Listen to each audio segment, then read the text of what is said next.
Hauling a boat or trailer can be a challenge, especially on hilly roads, even with Navigator. With Adaptive Tow Haul, it can help reduce the stress placed on you and your vehicle.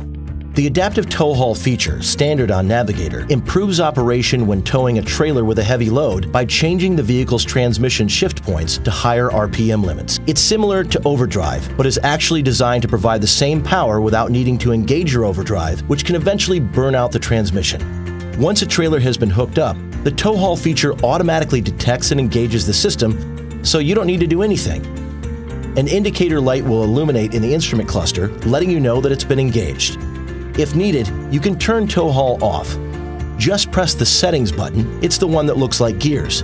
Then scroll to Tow Haul and hit OK and select Off. Keep in mind, as you go down hills, you may notice that your transmission will downshift earlier than normal. This allows the transmission to help you slow down and saves wear and tear on your brakes, too.